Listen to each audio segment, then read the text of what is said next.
Hello, BookTube. I am reading you a book aloud. Myself and Micah Cummins and Mark at Book Time with Elvis are reading you Bram Stoker's famous novel, Dracula, for the month of October.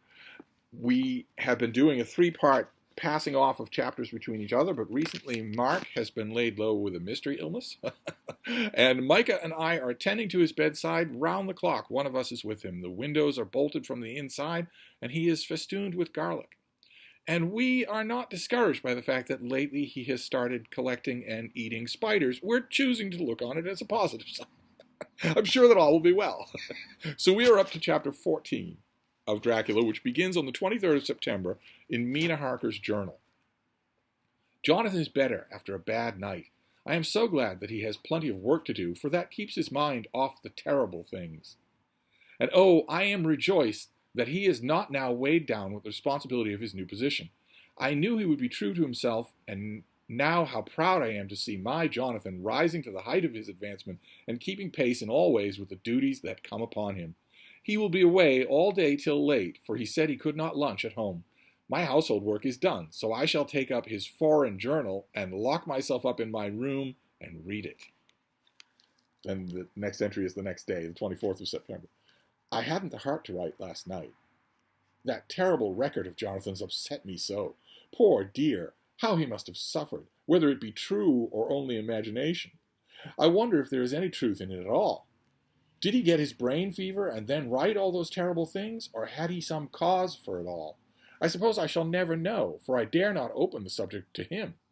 And yet that man we saw yesterday, he seemed quite certain of him. Poor fellow! I suppose it was the funeral upset him and sent his mind back on some train of thought. He believes it all himself.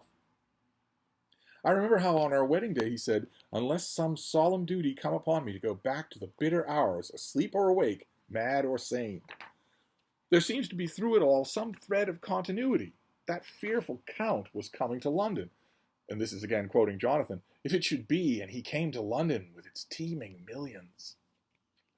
There may be a solemn duty, and if it come, we must not shrink from it. I shall be prepared. I shall get my typewriter this very hour and begin transcribing. Then we shall be ready for other eyes if required. And if it be wanted, then perhaps, if I am ready, poor Jonathan may not be upset, for I can speak for him and never let him be troubled or worried with it at all. If ever Jonathan quite gets over the nervousness, he may want to tell me of it all, and I can ask him questions and find out things and see how I may comfort him. Translation, Mrs Harker is a moron, as are most of the characters in this book. Next we have a letter from Abraham Van Helsing, dated on the 24th of September, to Mrs Harker. Dear Madam, I pray you to pardon my writing, in that I am so far friend as that I sent to you sad news of Miss Lucy Westenra's death. By the kindness of Lord Godalming, I am empowered to read her letters and papers, for I am deeply concerned about matters vitally important. In them I find some letters from you, which show how great friends you were and how you love her. Oh, Madam Mina, by that love I implore you, help me. It is for others' good that I ask, to redress great wrong and to lift much and terrible troubles that may be more great than you can know. May it be that I see you? You can trust me. I am friend of Dr. John Seward and of Lord Godalming, as well as Arthur of who is Arthur of Miss Lucy. Miss Lucy called him Arthur. They were betrothed.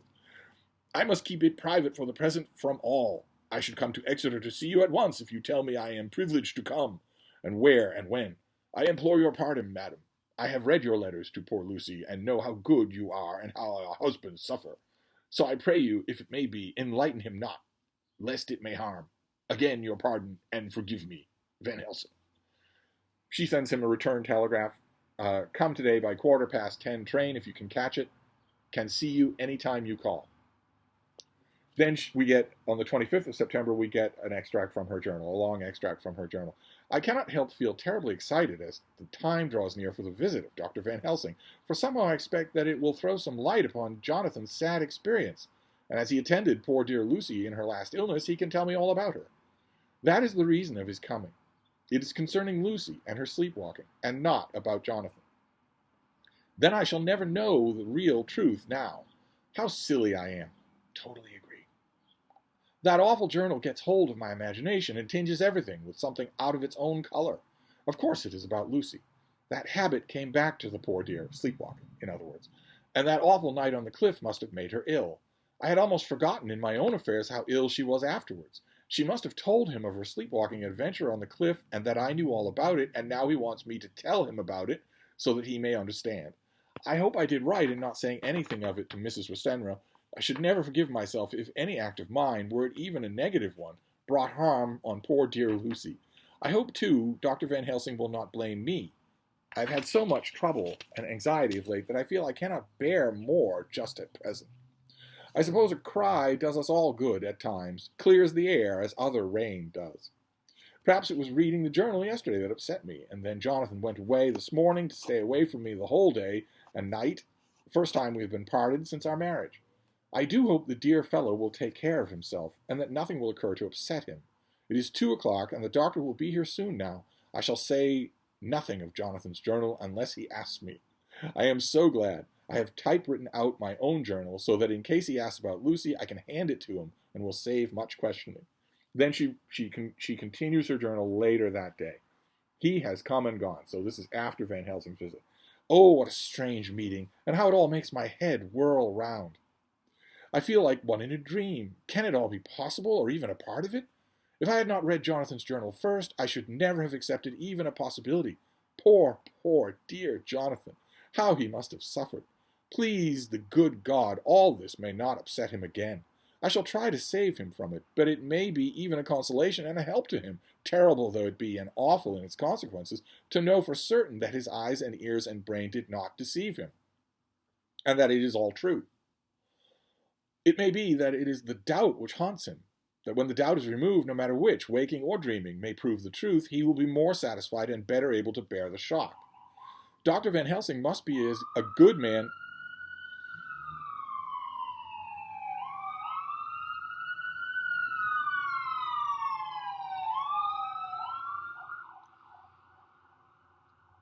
Dr. Van Helsing must be a good man as well as a clever one if he is Arthur's friend and Dr. Seward's, and if they brought him all the way from Holland to look after Lucy.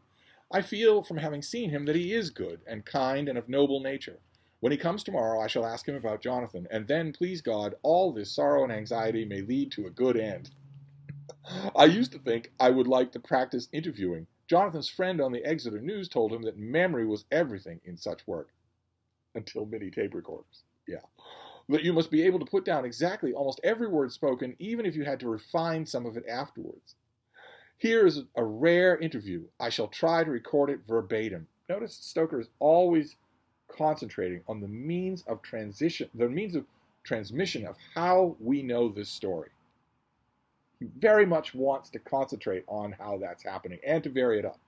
But anyway, it was 2:30 when the knock came. I took my courage in both hands and waited. In a few minutes, Mary opened the door and announced Dr. Van Helsing.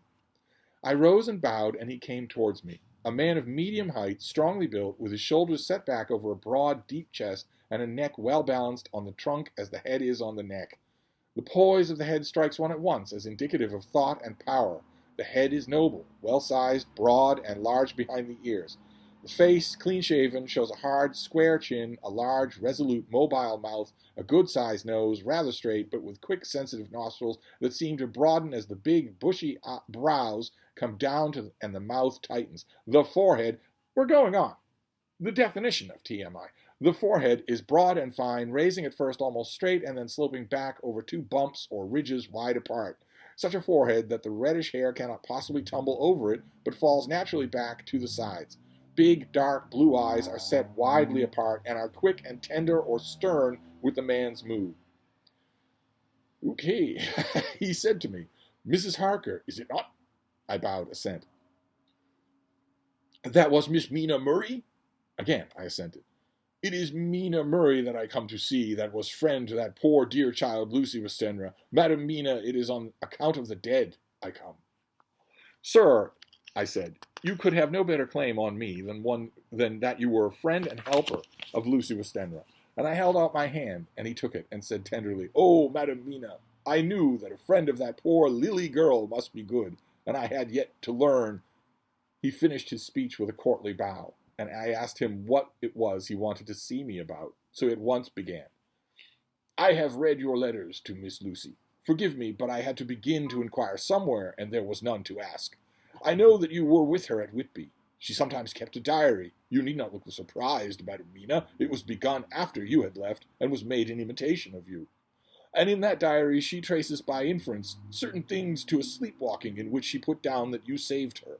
In great perplexity then I come to you, and ask you out of your own so much kindness to tell me of it that you remember. Speak.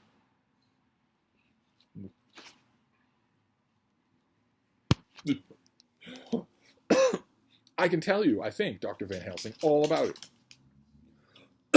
Ah, then, you have good memory for facts, for details? It is not always so with the young ladies. No, Doctor, but I wrote it all down at the time. I can show it to you if you'd like. Oh, Madam Mina, I would be grateful. You will do me much favor. I could not resist the temptation of mystifying him a bit. I suppose it is some of the taste of the original apple that remains still in our mouths. Eve the Temptress. In case you were wondering whether or not Bram Stoker was A, a full-blown card-carrying sexist, and B, not that sure that women are human. So I handed him the shorthand diary. He took it with grateful bow and said, May I read it? If you wish, I said demurely as I could. He opened it, and for an instant his face fell. Then he stood up and bowed. Oh, you so clever woman, he said. I long knew that Mr. Jonathan was a man of much thankfulness, but see, his wife have all the good things. And you will not so much honor me, and so help me, as to read it for me? Alas, I know not the shorthand. By this time my little joke was over, and I was almost ashamed, so I took the typewritten copy of my work from my work basket and handed it to him. She hands him the private diary that she kept in the shorthand that she and Jonathan Harker share, knowing that he can't read it. When she's concerned, and he might be able to help her. Anyway, forgive me, I said. I could not help it. Yes, you could. You could have not done it, you little twit. But I had been thinking that it was of dear Lucy that you wished to ask, and so that you might not have to wait, not on my account, but because I knew your time must be precious, I've written it out on the typewriter for you. He took it, and his eyes glistened. You are so good, he said. And may I read it now? I may want to ask you some things when I have read. By all means, I said. Read it over whilst I order lunch, and then you can ask me the questions whilst we eat. He bowed and settled himself in a chair with his back to the light and became absorbed in the papers whilst I went to see after lunch, chiefly in order that he might not be disturbed. When I came back, I found him walking hurriedly up and down the room, his face all ablaze with excitement. He rushed up to me and took me by both hands. Oh, Madam Mina, he said, how can I say what I owe to you? This paper is as sunshine. It opens the gate to me. I am dazed, I am dazzled, with so much light, and yet clouds rolling behind the light every time. But that could not comprehend. Oh, but I am grateful to you, you so clever woman. Madam, he said this very solemnly, if ever Abraham Van Helsing can do anything for you or yours, I trust you will let me know. It will be pleasure and delight if I may serve you as a friend, but all I have ever learned, all I can ever do, shall be for you and those you love. There are darkness in life, and there are lights. You are one of the lights. You will be happy life, and good life, and your husband will be blessed in you. But, doctor, you praise me too much, and you do not know me. Not know you? I, who am old, and who have studied all my life, the men and the women? I, who have made my specialty the brain, and all that belongs to him, and all that follows from him? And I have read your diary that you have so goodly written to me, and which breathes out truth in every line.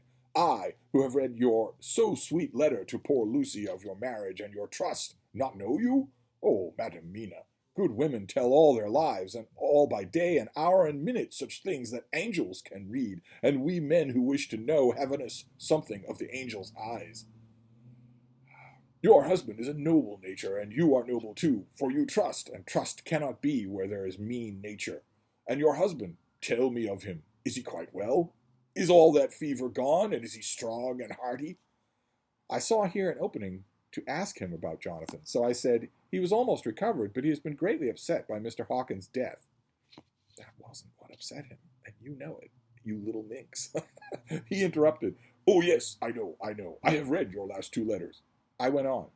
I suppose this upset him, for when we were in town on Thursday last, he had a sort of shock. A shock? And after brain fever so soon? That was not good. What kind of shock was it? He thought he saw someone who recalled something terrible, something which led to his brain fever.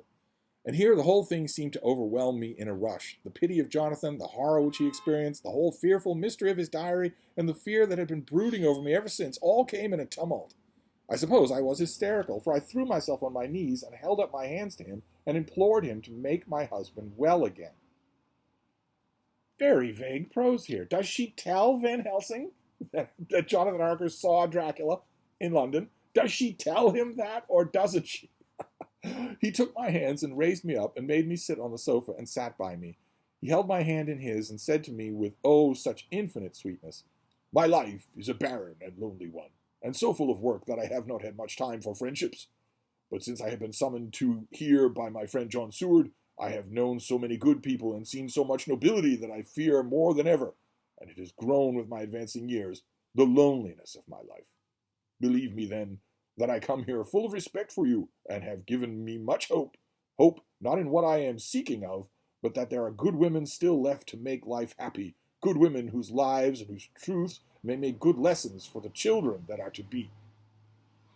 Can't be lessons on their own. Got to be lessons for the male children. I am glad that I may be here of some use to you, for if your husband suffer, he suffer within the range of my study and experience. I promise you that I will gladly do all for him that I can, all to make his life strong and manly, and your life a happy one. Now you must eat. You are overwrought and perhaps over-anxious. Husband Jonathan would not like to see you so pale, and what he like not where he love is not to his good. Therefore, for his sake you must eat and smile. You have told me all about Lucy, and so now we shall not speak of it, lest it distress. I shall stay in Exeter tonight, and for want to think much over what you have told me, and when I have thought I will ask you questions if I may, and then too you will tell me of your husband Jonathan's trouble so far as you can, but not yet. You must eat now. Afterwards you shall tell me all.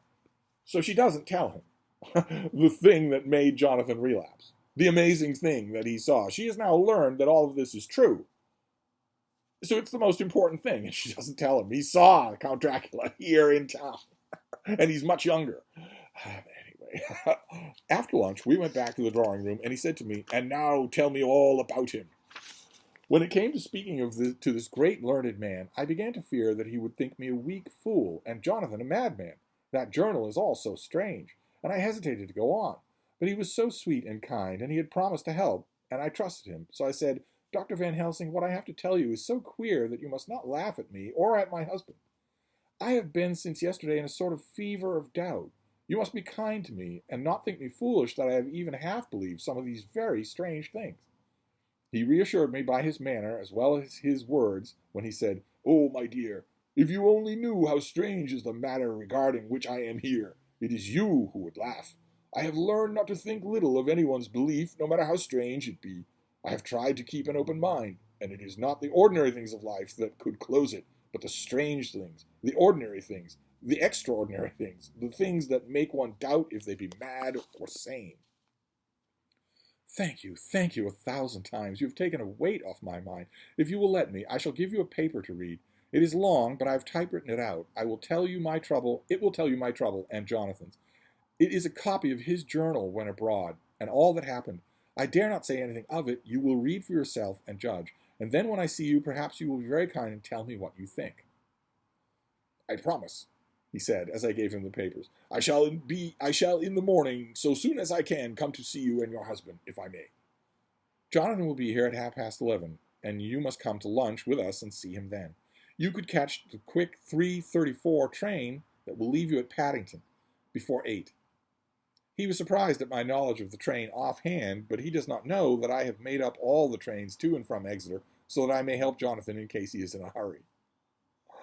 So he took the papers with him and went away, and I sat here thinking I don't know what.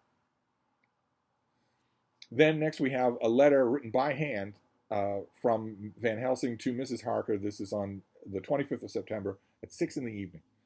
Dear Madam Mina, I have read your husband's so wonderful diary. You may sleep without doubt. Strange and terrible as it is true. I will pledge my life on it. It may be worse for others, but for him and you there is no dread. He is a noble fellow. Let me tell you from experience of men that one who would do as he did in going down that wall and to that room, aye, and going a second time, is not one to be injured in permanence by a shock. His brain and his heart are all right, this I swear, before I have even seen him, so be at rest. I shall have much to ask of him of other things. I am blessed that today I come to see you, for I have learned all at once so much that again I am dazzled more than ever, and I must think. Your most faithful, Abraham Van Helsing. So he has now read Jonathan Harker's diary. Then Mina Harker writes back to Van Helsing on the same day, 30 minutes later. My dear Dr. Van Helsing, 1,000 thanks for your kind letter, which has taken a great weight off my mind. And yet, if it be true, what terrible things there are in the world. And what an awful thing it must, if that man, that monster, be really in London. I fear to think. I have this moment, whilst writing, had a wire from Jonathan saying that he leaves by the 6:25 tonight from Launceston and will be here at 10:18, so that I shall have no fear tonight. Will you, therefore, instead of lunching with us, please come to breakfast at 8 o'clock, if this be not too early for you? You can get away if you're in a hurry by the 10:30 train, which will bring you to Paddington by 2:35. Do not answer this, as I shall take it that if I do not hear, you will come to breakfast. Then we get Jonathan Harker's journal. He is resuming his journal on the 26th of September. I thought never to write in this diary again, but the time has come. When I got home last night, Mina had supper ready, and when we had supped, she told me of Van Helsing's visit, and of her having given him the 2 diaries copied out, and how anxious she has been about me. She showed me in the doctor's letter that all I wrote down was true. It seems to have made a new man of me. It was the doubt as to the reality of the whole thing that knocked me over, so Mina was right. It wasn't so much the experience, it was wondering whether he was sane or crazy. I felt impotent and in the dark and distrustful. But now that I know, I am not afraid even of the Count. He has succeeded, after all, then, in his design of getting to London, and it was he I saw. He has got younger, and how? Van Helsing is the man to unmask him and hunt him out if he is anything like what Mina says. We sat late and talked it all over. Mina is dressing, and I shall call at the hotel in a few minutes and bring him over. He was, I think, surprised to see me. When I came into the room where he was and introduced myself, he took me by the shoulder and turned my face round to the light and said, after sharp scrutiny, "But Madam Mina told me you were ill, that you had a shock."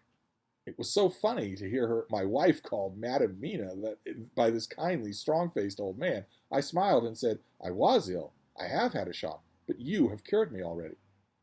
"And how?" "By your letter to Mina last night. I was in doubt. And then everything took a hue of unreality, and I did not know what to trust, even the evidence of my own senses. Not knowing what to trust, I did not know what to do, and so had only to keep on working in what had hitherto been the groove of my life. The groove ceased to avail me, and I mistrusted myself.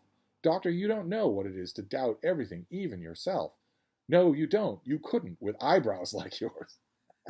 Very nice to hear. He seemed pleased, and laughed as he said, "So, you are a physiognomist. I learn more here with each hour. I am with so much pleasure coming to you to breakfast. And oh, sir, you will pardon praise from an old man, but you are blessed in your wife." I would listen to him go on praising Mina for a day, so I simply nodded and stood silent. "She is one of God's women, fashioned by his own hand to show us men and other women that there is heaven where we can enter, and that its light can be here on earth. So true, so sweet, so noble, so little an egoist." In other words, not mouthy. "And that, let me tell you, is much in this age, so skeptical and selfish. And you, sir, I have read all the letters to poor Miss Lucy, and some of them speak of you, so I know you since some days from the knowing of others. But I have seen your true self since last night. You will give me your hand, will you not? And let us be friends for all our lives." We shook hands, and he was so earnest and so kind that it made me quite choked up, because Jonathan Harker is still a ninny, even though his doubts have been absolved. And notice, Van Helsing turns his face round to the light. Is he looking for puncture wounds? He says not. He says he's just looking at Jonathan Harker's healthy face, where he's expecting an emaciated, insane doubter. But why turn his head to the light? Is he looking for something? Very interesting. And now, he said, may I ask you for some more help? I have a great task to do, and at the beginning it is to know. You can help me here. Can you tell me what went before your going to Transylvania? Later on I may ask more help, and of a different kind, but at first this will do. Look here, sir, I said, does what you have to do concern the Count? It does, he said solemnly. Then I am with you heart and soul. As you go by the 10:30 train, you will not have time to read them, but I shall get a bundle of papers. You can take them with you and read them in the train. I note this is the first time that Van Helsing has unambiguously said that what he is doing concerns the Count. After breakfast, I saw him to the station. When we were parting, he said, perhaps you will come to town if I send to you, and take Madam Mina too? We shall both come when you will, I said. I'd got him the morning papers and the London papers of the previous night, and while we were talking at the carriage window, waiting for the train to start, he was turning them over. His eyes suddenly seemed to catch something in one of them, the Westminster Gazette. We saw that in the last chapter, the Bloofer lady on Hampstead Heath. I knew it by the color, and he knew the paper by the color, and he grew quite white. He read something intently, groaning to himself, Mein Gott, so soon, so soon. I do not think he remembered me at the moment. Just when the whistle blew and the train moved off, then this recalled him to himself, and he leaned out the window and waved his hand, calling, Love to Madam Mina, I shall write so soon as ever I can. So soon. He's read an account of the Bloofer lady, of little children having puncture wounds on their neck and being found drained of blood, emaciated and dazed on Hampstead Heath. Then we moved to Dr. Seward's diary, also dated the 26th of September. Truly there is no such thing as finality. Not a week since I said fini. And yet here I am starting fresh again, or rather going on with the same record. Until this afternoon I had no cause to think of what is done. Renfield had become, to all intents, as sane as he ever was. He was already well ahead with his fly business, and he had just started in the spider line also, so he had not been of any trouble to me. I had a letter from Arthur, written on Sunday, and from it I gathered that he is bearing up wonderfully well. Quincy Morris is with him, and that is much of a help, for he himself is a bubbling well of good spirits. Quincy wrote me a line too, and from him I hear that Arthur is beginning to recover something of his old buoyancy, so as to them all my mind is at rest. As for myself, I was settling down to my work with enthusiasm, which I used to have for it, so that it might fairly have said that wound which Lucy left on me was becoming cicatrized, was becoming cauterized. Everything is, however, now reopened, and what is to be the end, God only knows. I have an idea that Van Helsing thinks he knows too, but he will only let out enough at a time to whet curiosity. Yes, we've noticed. He went to Exeter yesterday and stayed there all night. Today he came back and almost bounded into the room about 5:30 and thrust last night's Westminster Gazette into my hand. What do you think of that? He asked, as he stood back and folded his arms. I looked over the paper, for I really did not know what he meant, but he took it from me and pointed out a paragraph about children being decoyed away at Hampstead. It did not convey much to me until I reached a passage where it described small punctured wounds on their throats. An idea struck me, and I looked up. Well, he said, it is like poor Lucy's. And what do you make of it? Simply that there is some cause in common. Whatever it was that injured her, injured them. I did not quite understand his answer, because this was his answer. That is true indirectly, but not directly. How do you mean, Professor? I asked. I was a little inclined to take his seriousness lightly, for after all, 4 days of rest and freedom from burning, harrowing anxiety does help to restore one's spirits. But when I saw his face, it sobered me. Never, even in the midst of our despair about poor Lucy, had he looked more stern. Tell me, I said. I can hazard no opinion. I do not know what to think, and have no data on which to found a conjecture. Do you mean to tell me, friend John, that you have no suspicion as to what Lucy died of? Not after the hints given, not only by events, but by me? Well, perhaps if you'd give more than hints, you crazy old coot. of nervous prostration following a great loss or waste of blood. And how the blood lost or waste. I shook my head. He stepped over and sat down beside me and went on. You are a very clever man, friend John. You reason well, and your wit is bold, but you are too prejudiced. You do not let your eyes see nor your ears hear that which is outside your daily life and is of no account to you. Do you not think that there are things which you cannot understand, and yet which are? That some people see things that others cannot? That there are things old and new which must not be contemplated by men's eyes, because they know or think they know that some things which other men have told them? Ah, it is the fault of our science that it wants to explain all, and if it explain not, then it says there is nothing to explain. But yet we see around us every day the growth of new beliefs, which think themselves new, and which are yet but old, would pretend to be young, like the fine ladies at the opera. This guy's as clear as glass. I suppose now you do not believe in corporeal transference? No? Nor in materialization? No? Nor in astral bodies? No? Nor in the reading of thought? No? Nor in hypnotism? And here Seward interrupts him, because at least hypnotism is demonstrable. Yes, I said, Charcot has proved that pretty well, meaning hypnotism. He smiled as he went on. Then you are satisfied as to it? Yes? And of course then you understand how it acts, and can follow the mind of the great Charcot, alas, he is no more, into the very soul of the patient, that he has influence. No? Then, friend John, I am to take it that you simply accept fact, and are satisfied to let from premise to conclusion be a blank. No?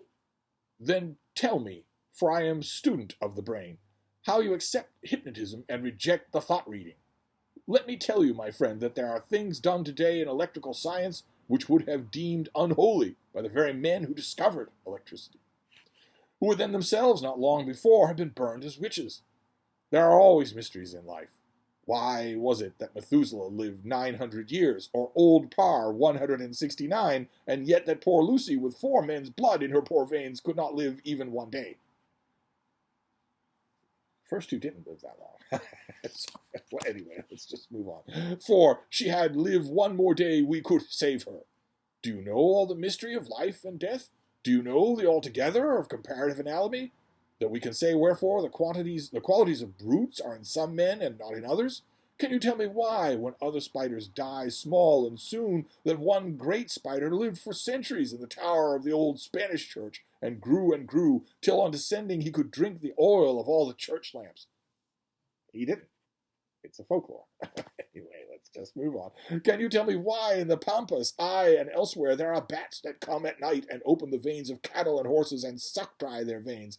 How in some islands of the western seas there are bats which hang on the trees all day, that those who have seen describe as like giant nuts or pods, and that when sailors sleep on the deck because that is hot, flit down on them, and then the morning are found dead men, white as even Miss Lucy was.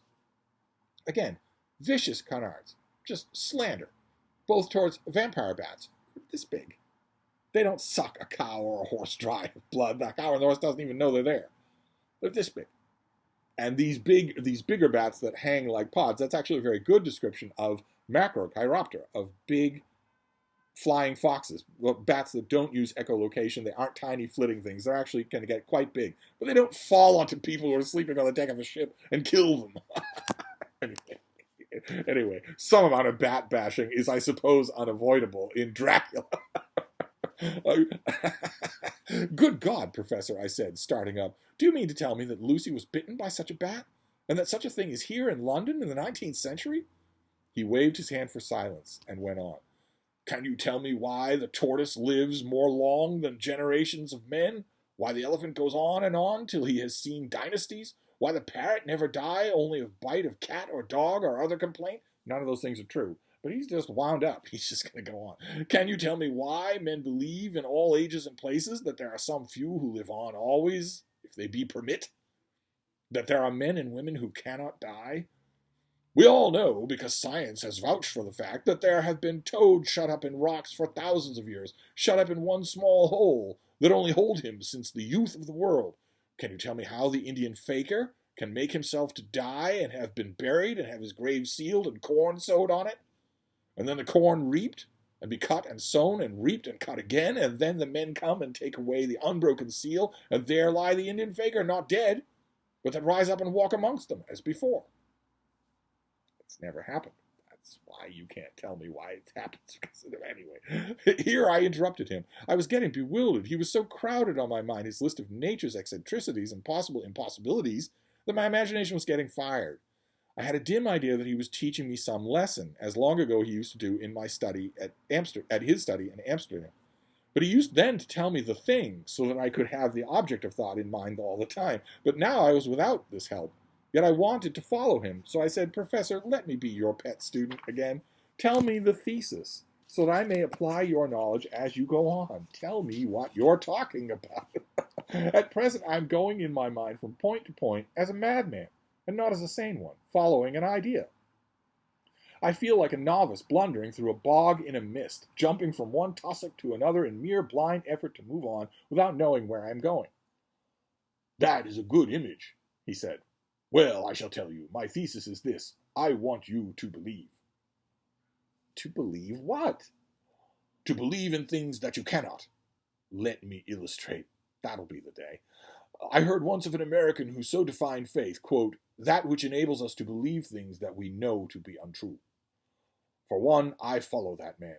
He meant that we shall have an open mind and not let a little bit of truth check the rush of a big truth like a small rock does a railway truck. That's not what the quote meant. We get the small truth first. Good. We must keep him. We must value him. But all the same, we must not let him think himself all the truth in the universe.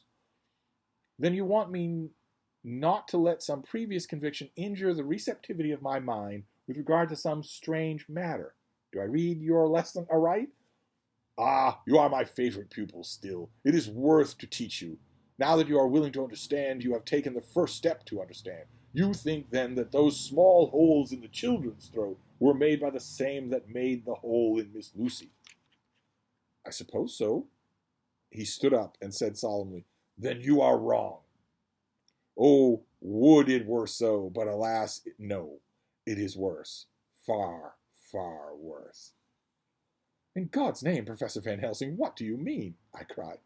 He threw himself with a despairing gesture into the chair and placed his elbows on the table, covering his face with his hands as he spoke. They were made by Miss Lucy.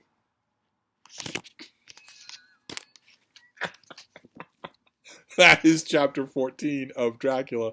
Now, I have complained as much as anybody about Stoker's hokey prose.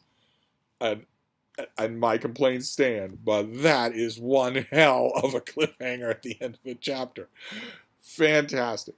Just as one hack to another, just a golf clap. I just have to doff my hat. I might roll my eyes at some of the rest of it, but that is a fantastic way to end a chapter. Keep in mind, Lucy Westenra is dead. She has died elaborately in front of us.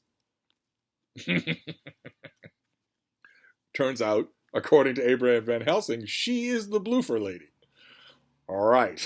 So we are now moving on. We will move on to chapter 15. I'm assuming that will be young Micah, who reads it tomorrow. I don't think that we'll be graced with Mark's presence, but Micah and I are both hoping that if we keep transfusing our blood into him, sooner or later he will rally. So that was so much fun, such an info dump of a chapter, but what an ending! And that is Bram Stoker's instincts for drama, for dramatic presentation, are perfectly shown in the sharpness of that ending. It is pitch perfect. The one mistake that a dramatist could make is not to immediately follow up on that moment. You cannot switch scenes from a moment like that. And Stoker knows it, which is why the next chapter starts right then, right in that instant. So tune in tomorrow for that chapter. Oh my. Thank you, BookTube.